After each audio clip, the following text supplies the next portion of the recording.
حالا این آقا هم همینطور مرتباً ادعا میکنه ولی ما ناب آوردیم و چه کردیم. به نظر من ملت ایران رو از این چیزا نباید ترسوند. ملت ایران تحت تأثیر این حرفا قرار نمیگیره، از برخورد حق نمیهراسه.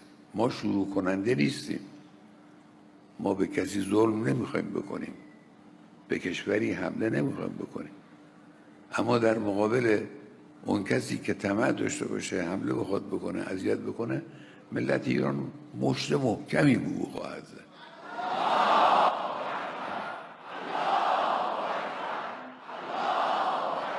این را هم آمریکایی‌ها بدونن که اگر این دفعه جنگی را بندازن، این جنگ منطقه‌ای خواهد.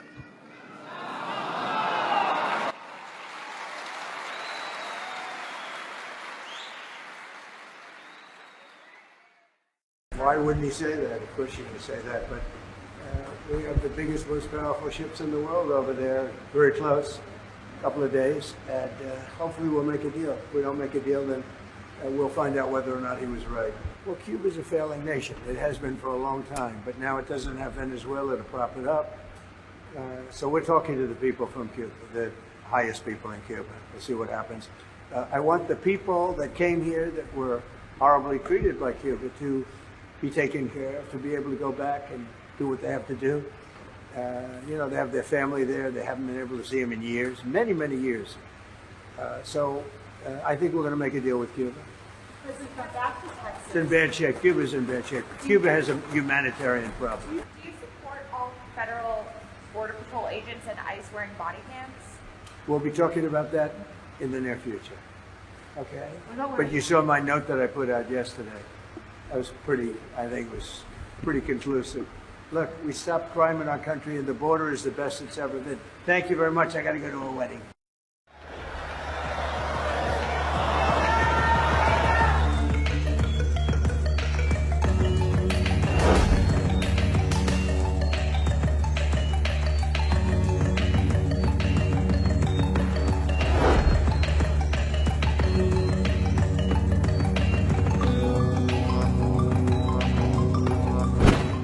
Satellite images reveal new construction at Iran's nuclear sites, facilities bombed last year by Israel and the United States.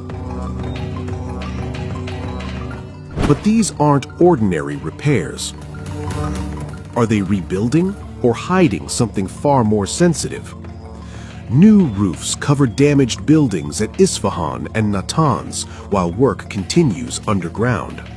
Experts warn what's happening beneath these roofs could be impossible to see from space. Analysts say the coverings are likely meant to conceal salvage operations, recovering highly enriched uranium or other sensitive materials left after last year's strikes. They want to see what survived without letting Israel or the U.S. know, says Andrea Stricker from the Foundation for Defense of Democracies. With inspectors barred from the International Atomic Energy Agency, satellite monitoring is the only way the world can keep tabs, and these new structures make that much harder. Last June, Israel hit Iran's Natanz and Isfahan sites, targeting enrichment facilities and centrifuge production. The U.S. followed up with strikes on underground halls using bunker-busting bombs and cruise missiles. The attacks caused major damage, slowing Iran's nuclear program, but leaving key assets buried or scattered.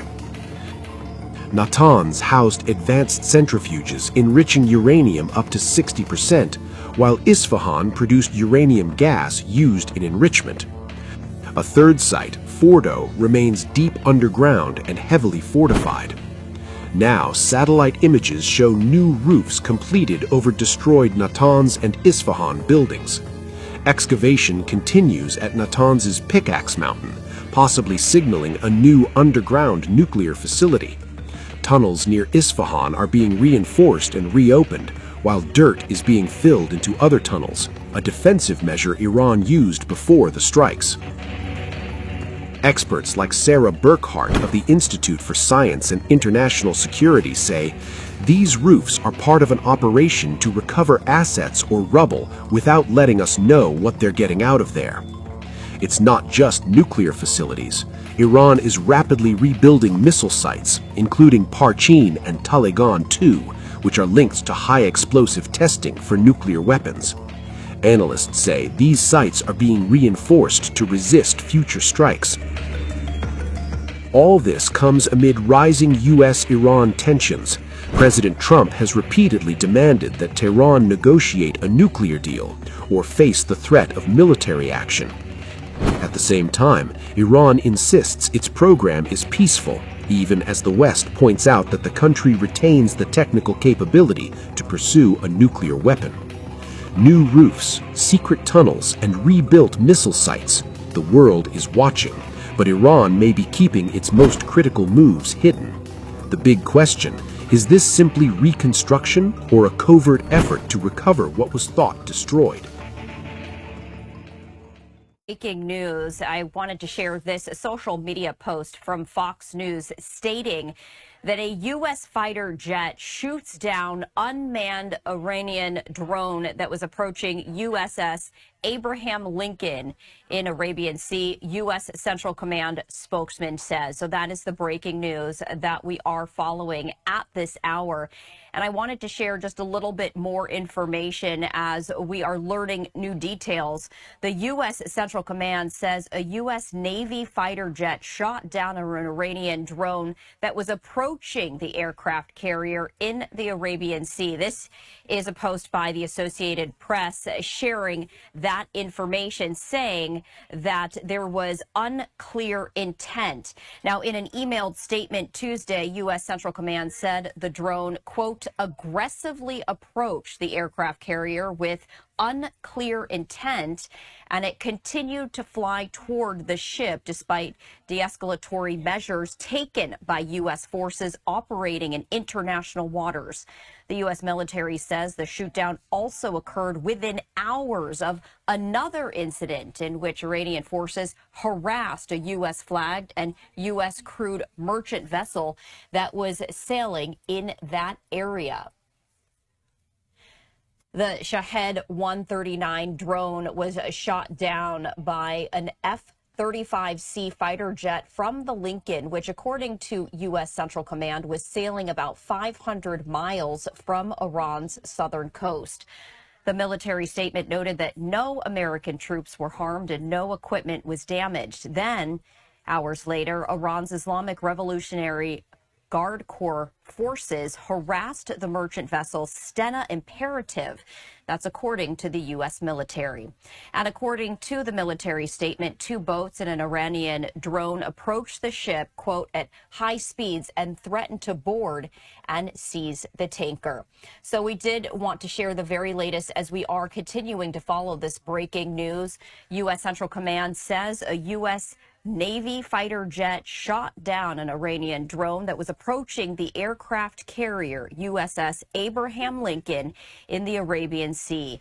In an emailed statement, U.S. Central Command said that the drone aggressively approached the aircraft carrier with unclear intent, and it continued to fly toward the ship despite de-escalatory measures taken by U.S. forces operating in international waters. The U.S. military says the shootdown also occurred within hours of another incident in which Iranian forces harassed a U.S. flagged and U.S. crewed merchant vessel that was sailing in that area. We, of course, are going to continue to follow all of the developments of this breaking news and also share reaction from top leaders as they come in. For now, though, stepping away for a break.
Just days before high-stakes nuclear talks resume, Iranian state television drops striking new footage: underground missile cities packed with some of Iran's most powerful weapons.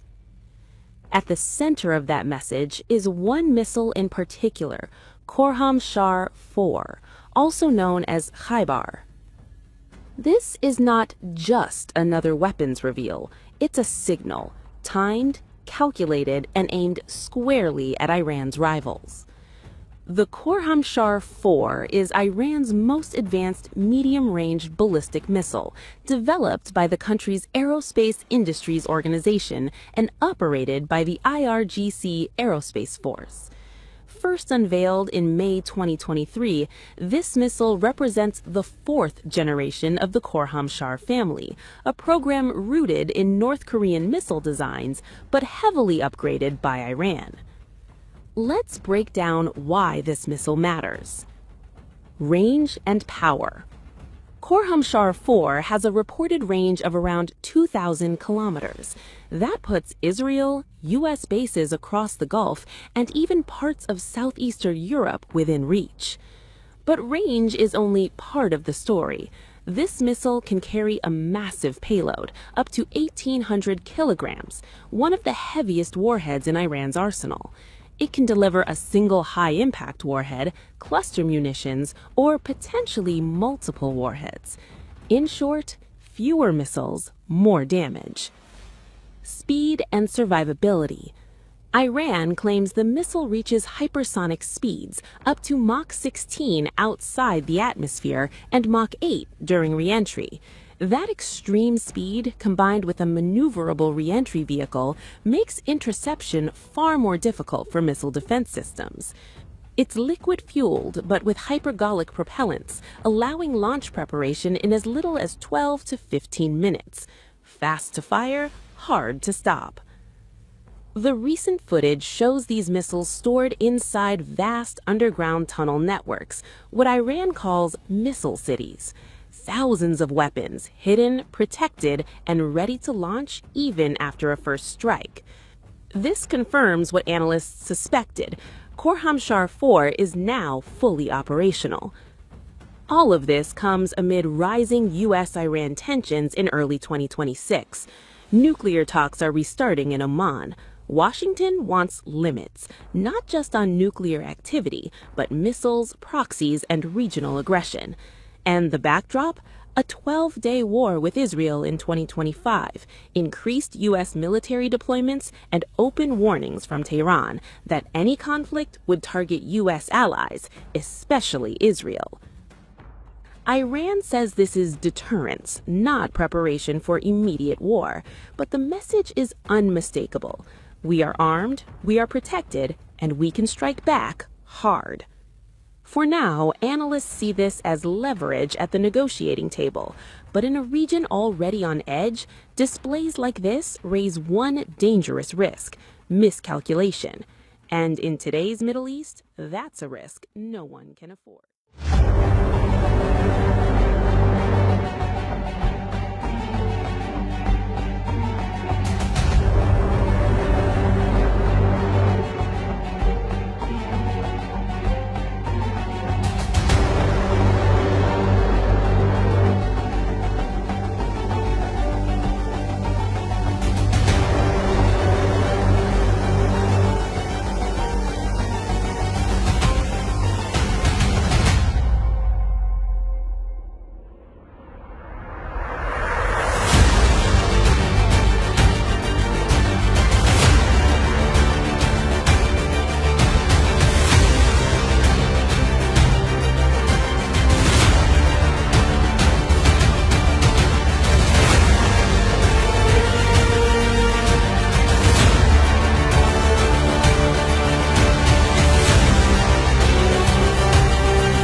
get our licenses, we're also going to get your boss. The USS Abraham Lincoln is no ordinary backdrop. As one of America's most powerful aircraft carriers, its presence in the Arabian Sea sends a signal that echoes far beyond the deck. This weekend, that signal became unmistakable.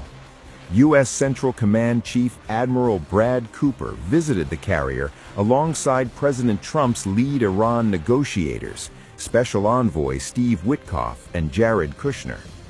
The visit comes at a critical moment, with diplomacy fragile and military pressure very real. Witkoff described the carrier and its strike group as keeping us safe and reinforcing President Trump's doctrine of peace through strength, a phrase that blends negotiation with unmistakable force.